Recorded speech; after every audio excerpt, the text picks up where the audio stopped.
I don't think milking comes up in trouble, but No, it's a bit old for that to have caught on as a meme. no, it's isn't not. it? To have caught on. Like, when this show was airing, I was in spaces that were passing around the gross anime memes of the day, and we were not talking about milking. That's a post-2010 phenomenon. Sorry, incorrect. The Quasar of Stigmata is 2006. The what? The series is notable for its violent fan service and the use of milk-like vital energy coming from women's breasts as a central plot device. Show cancelled, I'm going home.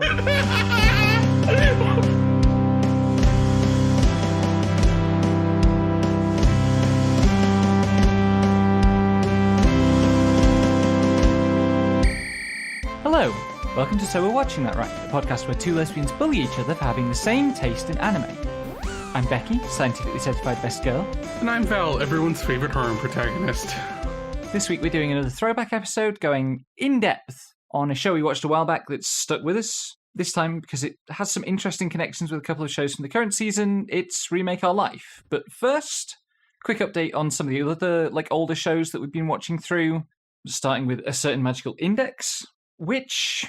This is a goofy show, but I never come away from it feeling like I've been watching a goofy show. Yeah. Because, Toma fully loses his memory. Yep. And then tries to pretend to Index that he hasn't, so as to spare her from the horrors of, the idea that he gave up his memory to save her or whatever. Mm-hmm. And then we have this guy, Aureolus Izzard, which... I can't cope with that name. How did they end up with that name? He has a wild scheme. There's this girl who is bait for vampires, which she's used to become a vampire hunter. I mean, not really. She is bait for vampires that also kills them when they drink her blood. Right, okay. She's basically Vampire Bane. So she's like my Were-Rat character. Yeah. 5 levels of unsoakable lethal damage anytime they try to drink my blood. It's great. But yeah, so there's this guy and he kidnaps this girl in order to use her as bait because he wants to capture a vampire because he thinks that vampires, because they're immortal, must have some way of managing their memories to cancel out the thing that is affecting Index. Except that the thing that is affecting Index isn't actually offending Index. It was made up by the church? Yeah, it was a method of them trying to exert control over Index and her companions. It's the sort of high control attitude that a lot of, cult situations have. Yes. Surprise, surprise, the Christian church is evil. Things to not get clipped out of context. Yep. But also Aureolus Izzard in the final confrontation, it gets to a point where he starts having to take Toma seriously and he pulls out a gun. And then he starts using a multiplication spell on the gun. And look, I can't say we are both fans of Resonance of Fate, because that is definitely not true. But we are both fans of the gun customization system from classic 2009 PS3 and Xbox 360 JRPG Resonance of Fate. And this fucking gun that he ends up wielding with 5 different gun barrels is... It's really something. Real, what if a 6-year-old drew a gun energy. This is why Resonance of Fate is one of the greatest video games ever made, because it lets you actually make those guns. Well, playing it is a different issue. I like the system, and I wish the plot wasn't about redeeming a school shooter, ? Yes. It's been a while. I mean, it's not about redeeming a school shooter, but there sure is a school shooter who's one of the main characters. Yup, and also a weird Nolan North voiced dude who calls himself Daddy at one point. It's so bad. It is Nolan North crimes. Back to Certain Magical Index briefly to note that we have reached the arc where that girl from all the GIFs is a major character. And, I have been seeing so many GIFs of this character for so long, and wondering why she was so popular, and it turns out she's actually 5 different girls, and presumably that means that the steady diet of GIFs of her is actually a collection of GIFs of multiple different girls. Well, kind of.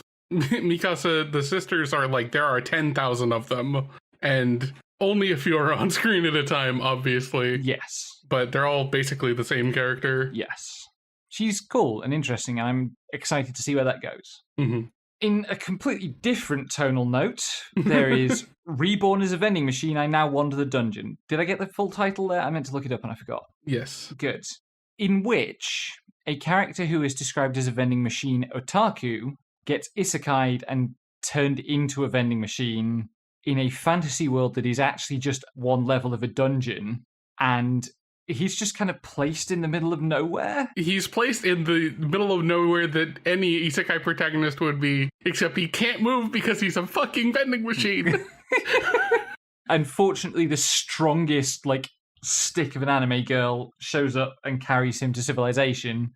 And I don't think I voiced this. I fucking love her stupid, Boxo carrying harness. Yeah, it's because really good. Because he's a full-size vending machine. He's 7-8 feet high, 3 foot wide, 2 foot deep. And he doesn't even transform into one of his smaller forms for her to carry him. Yeah. And also, it's not like she's dumb either. She figures out pretty quickly that he's capable of speaking, but only in canned sentences. Yeah. And uses that to establish communication with him in some form or another pretty quickly, which is she isn't just a musclehead. She is also kind of emotionally intelligent in a really necessary way for the premise, but it's nice to have. She's shrewd, right? She's good at figuring out the immediate situations. Young and not formally educated. She's been an adventurer. Anyway, introducing a vending machine to a fantasy village turns out to cause an economic crisis where he takes basically all the silver in the village out of circulation, and someone has to come from the bank and put a bunch of gold coins into him so that he can issue all the silver as change. Yep. Because nobody knows how to open him up and empty his coin box or whatever. Maybe they can't because that's his XP. Yeah. Anyway, he also introduces Fantasy Society to condoms and to the Coke and Mentos trick. Yep. Not in the same sequence. Because that would be a whole other thing. Although, what happens if you try to do the Coke and Mentos trick and then put a condom over the lid of the bottle? You would pop the condom, probably. You make an even better mess. And then, at one point, Boxo is trapped in a basement with this other girl, Hulami, and the roof has collapsed on them, and he's using his shield power to keep them both safe. But because they are trapped, they are cut off from oxygen, so Hulami starts to pass out. So he manifests an oxygen mask, and it's basically turned into a kiss. Yeah. That thought is very prominently displayed in how the show frames it. And how Hulami reacts. Hulami does say, if you were a man, I wouldn't be able to resist, which, as Boxo is a man inside, I guess this is a harem show now as well. And speaking of acquiring harems, we are watching To Love-Ru or Trouble, which the show has established a very straightforward format where every episode introduces a new character who is fucking nonsense in some way, and then we just have to deal with the nonsense. So the school has an Ojo. She decides to challenge Lala for Rito for some reason.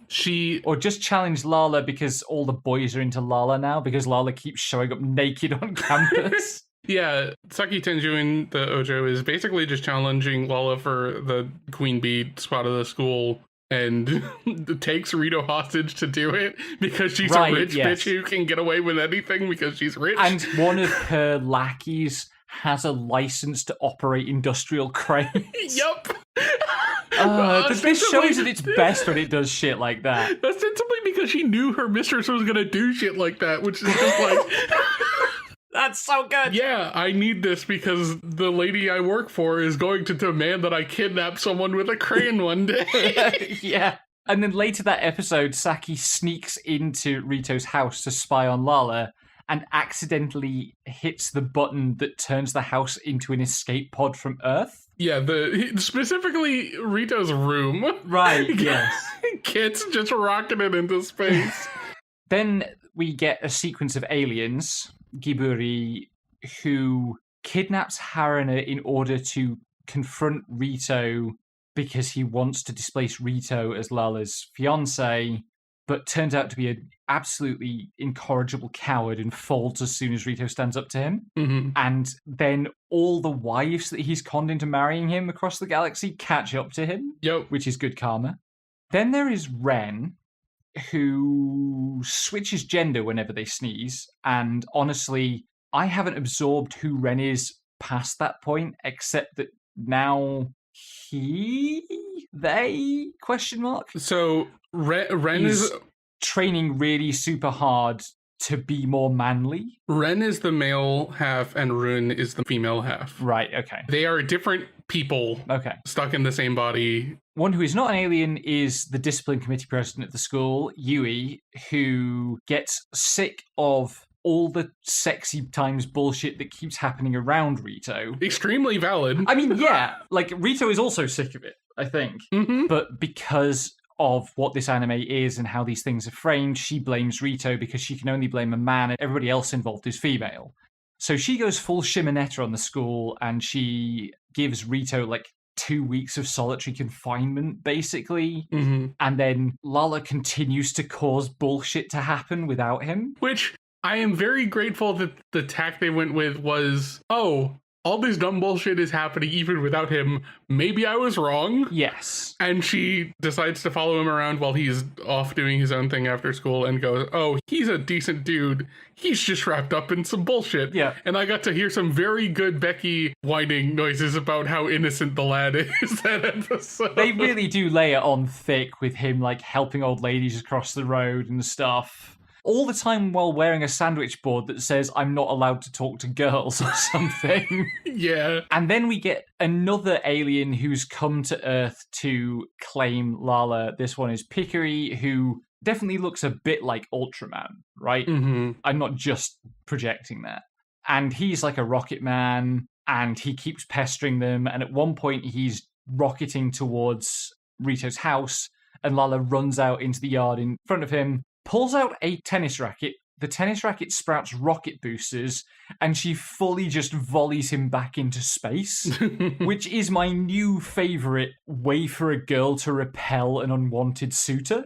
I want that it's power. Pretty good. Then there's a bunch of shenanigans with the school nurse, and I learned a thing that you must have known all along, which is that there's a Hololive VTuber whose design is really obviously and straightforwardly based on the nurse from this show. Yeah. Like, this is clearly not just, these are branches of the same tree. This is, she's wearing the same fucking shirt. Yup.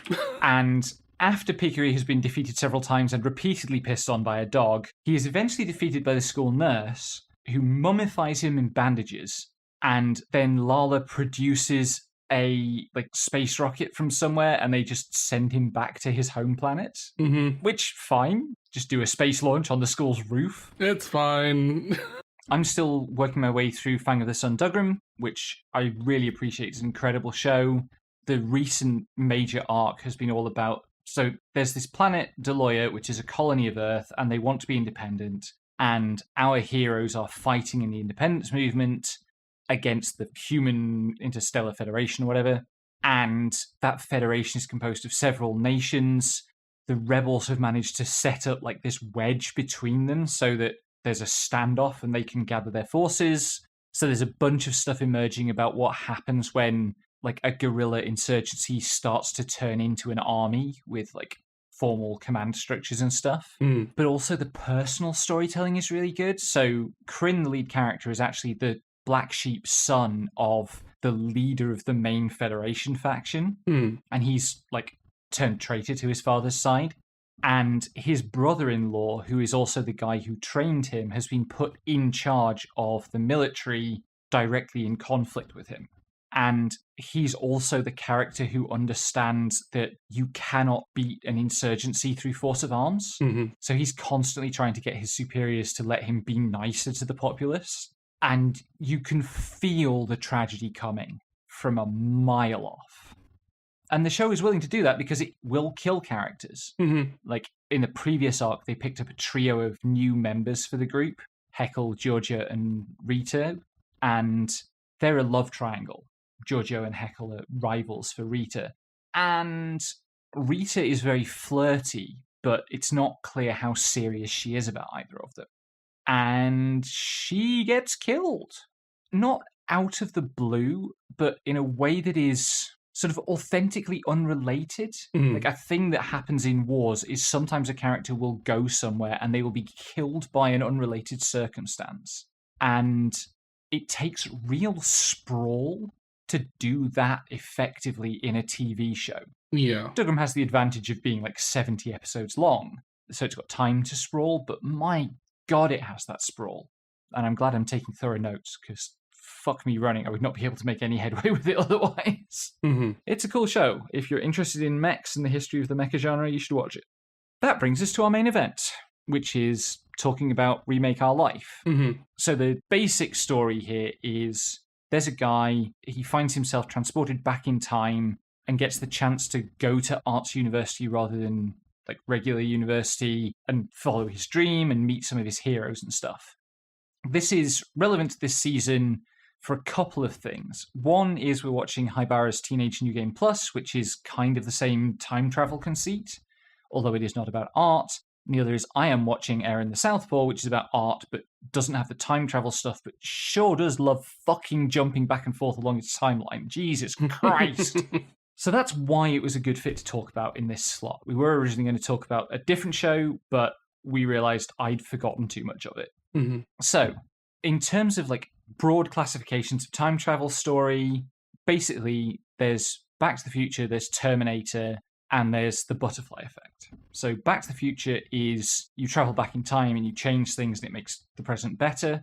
Terminator is you travel back in time and you discover that you had always traveled back in time, so the things you do are just the things that make the thing happen. And butterfly effect, which doesn't actually originate with the Robert Heinlein story, A Sound of Thunder, but it's named for what happens in that story, where a guy goes hunting a T-Rex in the past and accidentally treads on a butterfly, and it changes the result of the US election in the present.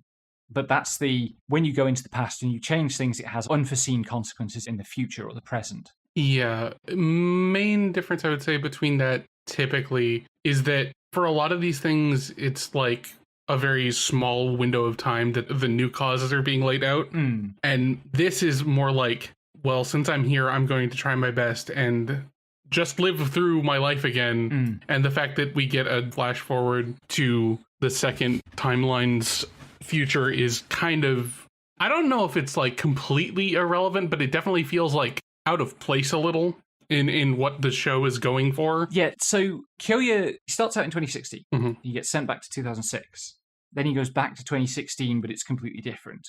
And then he goes back to 2006 again. Yeah, him going back to 2016 and then back to 2006 again is like the last 3 episodes of the show. Yes. And I think that's probably like maybe half a volume from the source material. Yes, it was a manga originally, right? Light novel.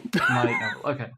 Does the show adapt the full kind of scope of the light novels, do you know? No, it wasn't done by the time it started airing, I'm pretty sure. Right, okay, yeah. That's why I'm always, very cautious about assuming the message of the original light novel from an adaptation when there are so many different things that can go wrong in adapting from like a web novel to a light novel, for instance, or a light novel to manga or manga to anime or any of those combinations. Yeah. Especially because we talked about Outbreak Company previously. What Val is foreshadowing is that when we watched this, we had a pretty big disagreement about how we felt about it.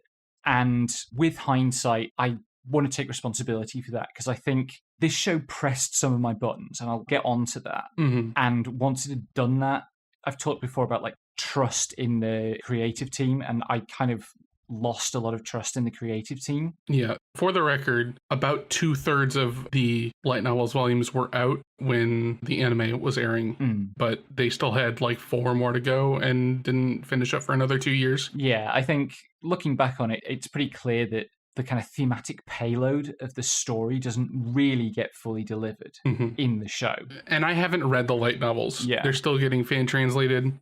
But the fact that there is like a spin-off for basically he doesn't go back into the past and instead it's just the story of him working with his boss to like try and make the circle that he looked up to come back and like do their thing again in the original timeline. Right. And the fact that there's a 3-volume light novel about that makes me think that like they wanted to explore all the things that they wanted to talk about with creation and how you look up to people, and couldn't manage that in the original, light novel timeline. Yeah, and it's also like with the way that light novels tend to be produced, it's quite possible that the author was trying one thing and found that they needed to divert, because sometimes when you set out to write a story, the story turns out to mean something different than you thought. Yeah. Or like as you play it out, you change as a person and the story changes with you.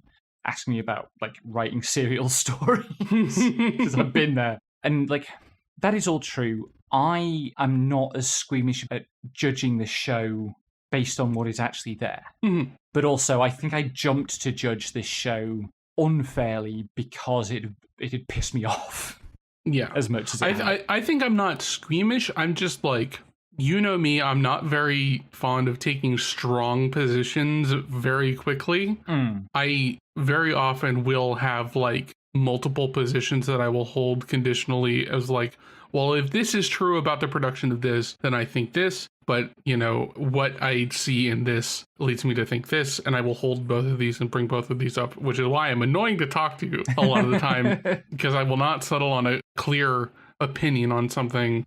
I will have like several paragraphs, which is, part of my charm, I guess. But well, it's scrupulous and it holds people like me to account. And I have reasons for wanting to be able to formulate quick judgments about things, because one of the parts of my job is filtering an enormous amount of material down to what I can deliver to students in 12 weeks. Yeah. But there are benefits to both approaches.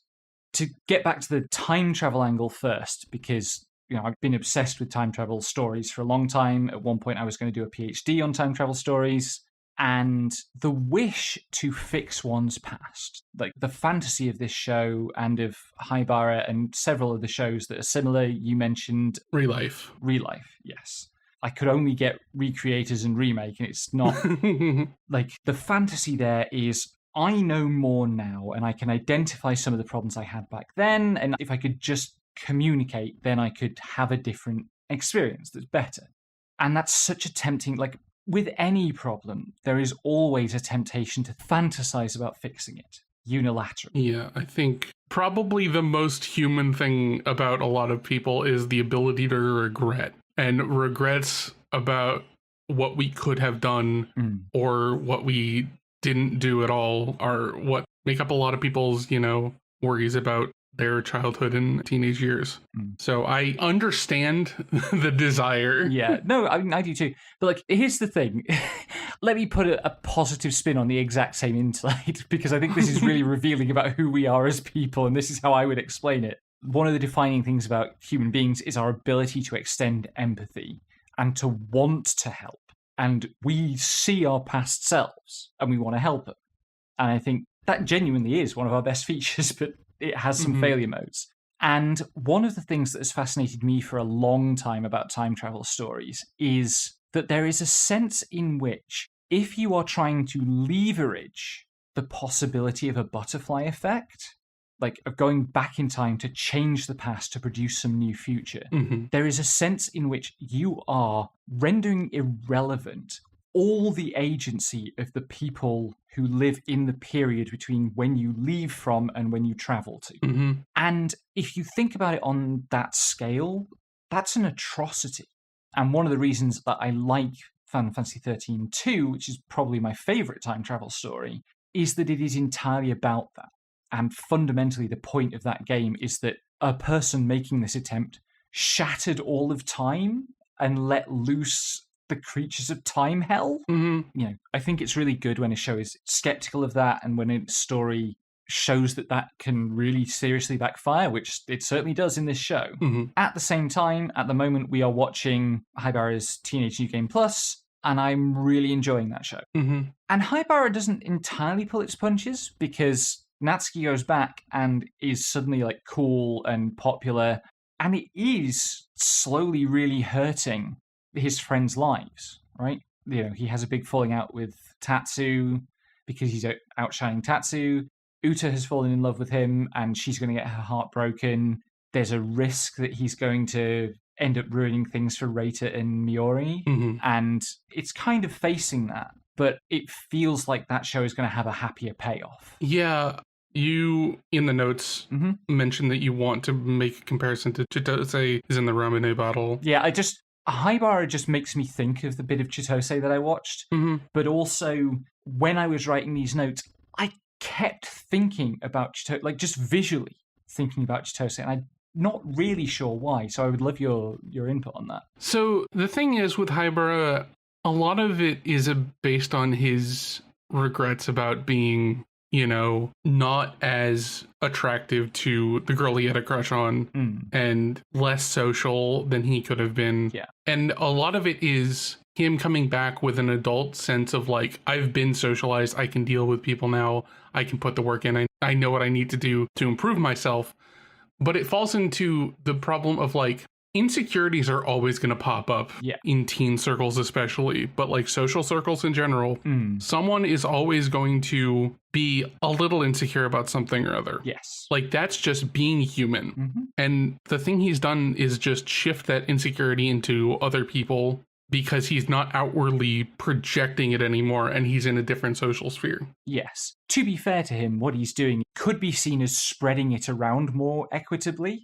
I don't disagree on that. But because of his greater emotional maturity from having like an extra 10 years of life, 10 years of life experience, he can soak it better, whereas the kids around him, like suddenly he is creating a problem for them. Yeah, and this is also, I think, also what happens in Remake Our Life with the whole tension with Remake Our Life that I saw is, it's about creatives and people that you look up to and thinking, oh, if only I could make great work like them. And the whole premise is like 10 years in the future, he's hearing about the platinum generation, which was this circle that did this stuff at this arts college that he ends up befriending in the past, who are getting together for another project because they, went their own ways.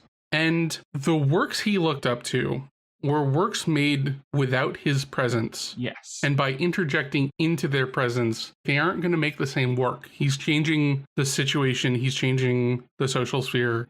He's changing the entire dynamic. And I think, like, Tsurayuki would have probably burned out and done his stuff and whatever, even like in the original timeline, and Kyoya is just like not there to know that. Yeah. And how does my brain want to say this?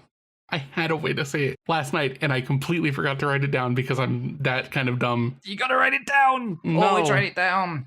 There's a good rule for creatives. Always write it down. Fuck. I had it and then I lost it again. Well, shall I run through like go for the it. outline of like what actually happens? Because it sounds like you are trying to say something about what actually happens. Maybe it's easier to establish that first. So this guy, he's been working in the games industry. He was inspired to do so by the work of a doujin circle. Things go wrong for him. He loses his job and he's thinking about how if he had his time again, he would love to have pursued his creative interests directly rather than kind of growing up and becoming a serious adult, sort of doing the sensible thing, quote unquote. And bam, he wakes up 10 years earlier. He's 18. He's starting college and he makes the decision to go to this arts university rather than the kind of prestigious regular university he went to. And he finds himself rooming with the three people he idolized, a singer, an artist, and a writer. And basically he decides that he's going to do his best to support them and work with them, using his experience from like having worked in the games industry and done project management and done producing, and this kind of quote unquote realism about what the industry is like and what you have to do in order to succeed. So he basically starts managing them, helping them find opportunities, manage situations in their lives.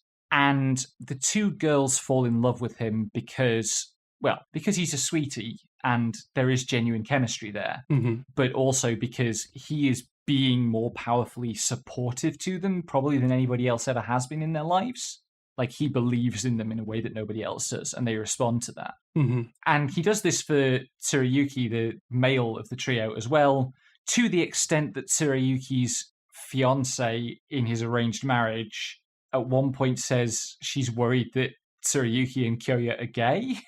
But canonically what happens, whatever else is going on, canonically what happens is he ends up pushing them too hard and causes all kinds of burnout type troubles. a lot of which stems from his scheme to help Tsurayuki stay independent of his family, which involves getting them to make a doujin game together. Mm-hmm. And, he has to explain what a doujin game is. He has to get Tsurayuki, who is a fairly serious writer, to be willing to write sex scenes for the game. He has to show a doujin game to the two girls who by this point are both in love with him and be like, yeah, here, we're going to make a sex game, which they're fine about, actually. Mm-hmm. But, this is not my major issue with it. But somebody who is supposed to be the sensible voice of professionalism going, we can solve our financial worries by making a doujin game, is a hilarious bit of nonsense. Yeah, it's definitely I think where the back quarter of the show kind of tries to aim for is he's come from the future so he can remember what trends were about to blow up. Yes. And he's trying to use that knowledge of future booms to, participate in that and make use of it like one would make use of buying a lottery ticket with the winning numbers. Yes. But he's doing so at the expense of his friends and the people he looks up to, which is, I think, the lesson that the time traveler who sends him back wanted him to learn. Yeah. If anything. Because I think the thing that I wanted to say was he looked up to what was essentially lightning in a bottle. Yeah. These three people coming together. And he went, well, hey, I went back in time to where that lightning is going to strike. I can set up my own bottle. Now it's a reference to Turkey Time to Strike. But now the situation has changed, so lightning isn't going to strike the same. Yes. Even before you get into the interpersonal relationships that he's upsetting by being in this group. Yes. He is being the dead butterfly of this situation. Yeah. Oh, God. I like the idea of trying to get that kind of relationship labeled as a dead butterfly relationship. Because he's in this love triangle with the two girls, both of whom are sort of idols of his in the original timeline. And he does get to kind of date them and actually marry one of them in an alternate timeline. And if he had been aiming for that, that would be so fucking rancid. Yeah, that's genuinely why I'm kind of on Haibara, because his stated goal so far is to get the one girl he had a crush on in high school to date him. That's why I'm I don't know if that's going to work out, but it's changed since then. So yeah, to me with Haibara, it actually feels more like his goal. Again, maybe I'm jumping to a conclusion about a show, but this is certainly why it feels more comfortable to me. Is the thing that Haibara does is he changes himself. Very much. It's I've gone back to a point in my life where I had an opportunity to do things, and I didn't do those things that would have made me healthier and happier and so on. This time I'm going to do them. And he does. He works out and he gets his childhood friend to help him dress better and stuff. One of the things I really like about Haibara is it shows that a lot of the things that go into quote unquote being popular as a kid are things that you can learn, whereas so much of culture frames those as things that are innate. I should also bring up here, we talked about Chitoses in the Ramune bottle. Yes. Because the first arc is, about that ish. Yes. And during that, I think I talked about bottom tier character Tamazaki-kun. You definitely mentioned it. Which is a show that is explicitly about that. Yeah. He's the number one Smash player in the world or whatever, and he meets up with the second place and she's just dude, what the fuck are you doing? Yeah. You look like shit, please. Yeah. And he spends several episodes of the show with a mask on, just smiling underneath it, so he gets used to smiling more instead of having a dopey look on his face. And he has a lot of slip-ups, but he still improves. Yeah. That's a whole thing. You can improve your social skills. Yes. Grind that shit out if you need to. Yeah. That's how autism works. God damn it. So the reason that I have strong feelings about this is that I can remember consciously doing this. I love you. I know you do, you fuck. I just lucked into it and shitposted hard enough. You have worked on yourself plenty. No, I'm trying to look cool in front of the audience. Shut up. Well, that was dead as soon as you said your introduction line, so let's not bother, okay? Yeah, I know. You don't do podcast introductions to sound cool. You do podcast introductions to sound cool about not being cool. It's a different thing. And no one who calls himself a harem protagonist is cool. Doesn't 8-Man refer to himself as a harem protagonist? Nope. Oh, okay. Damn, he should. That'd be really funny. No. He doesn't need the ego. He's got enough shit going on. Writes an 8-Man fanfic just to have him say, I'm a harem protagonist now. Shut the fuck up. My teenage harem rom-com is snafu as I expected. Oh, man. I've got an essay in the notes about, like, art and how to train artists, and we haven't just started it yet. Go for it. So, watching this show through and not knowing that it's going to, like, jump back to the future and return to, like, the time travel question as a theme, I had a really bad first impression of what it was trying to say about the process of artists. I think something it is trying to say is if you push artists too hard to like commercialize or professionalize, that will ruin art for them. And that's true. Like, I don't dispute that. And, you know, it's been too long since we watched it for me to remember the details of why. The impression I came away from it with was that it was saying you should never try to get talent to be more organized or like professional, or you should never try to coordinate that at all. You have to let the talent work as it wills, and the idea of professional training is anathema to art. I don't think I could have told you why you had that impression even from when we were watching it. Yeah, like, I think it was an unfair read. I do. But, like, I teach in the creative industries, right? I'm a game design teacher. And the two biggest things that I have to communicate to my students are you have to know when and how to rest, and you have to actually do the work. And you have to do the work when the muse isn't flowing. And I think there's an extent to which that's non-negotiable about making stuff. You have to actually make stuff. Especially if you want to make stuff like in any professional capacity. Yeah. But also, you do not have control of your own ability until you can do it on the days that it feels hard. You have to be able to switch it on and sit at the keyboard and do whatever it is that you're supposed to do on the days where you really don't want to and nothing is happening. Because you learn things about craft. It's not just about professionalism. And so, like I say, this touched a nerve for me. And this is where the comparison with Eren the Southpaw comes up. Because Eren the Southpaw is a show about artists struggling to professionalize. And Koichi in that is a moderately skilled artist in high school. And he's set his heart on a career in design and graphic design because he thinks that's the way to still do art, but also be professional. And the reason the show is named after Eren, not Koichi, is that Eren is a genius. And part of her problem is that she is paralyzed by her lack of professionalism. And like, she does not make it as an artist. And the one character who does make it as an artist is the crazy sexpot model who is a great performer but doesn't make it because of being a great performer. She makes it because of how she plays the game.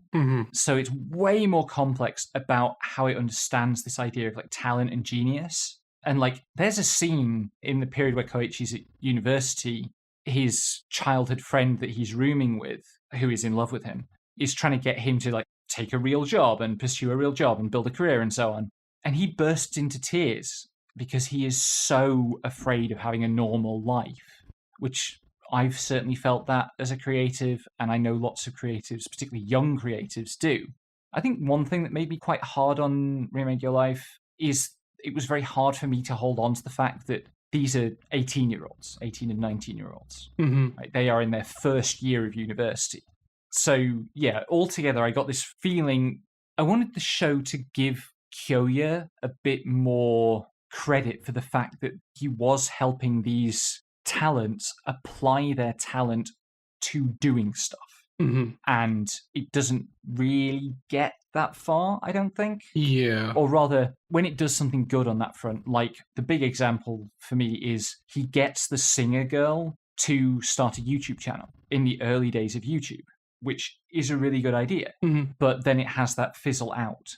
And that's in service to its broader point about time travel, but it didn't feel like that at the time. This is also why I'm often very firm about not judging stuff until I've seen all of it, because I will otherwise make, I am hesitant to make snap judgments because there's still more stuff to go, always, almost. Yeah, I think part of my problem is that I don't feel that I can understand what's happening in a show without thinking about possible themes. Yeah, but also if you're making these snap decisions about themes that have not played out for the rest of the like runtime, it's a little rough. Well, yeah, that's the failure mode of it, but also being able to do that sometimes frees me from having to watch any more of a show like Petals of Reincarnation, and thus like listen to an anime defend Hitler. Like sometimes you want to be able to cut a thing off, and this show was never that bad, even though by the end of it, like my notes on the show itself get steadily less and less coherent.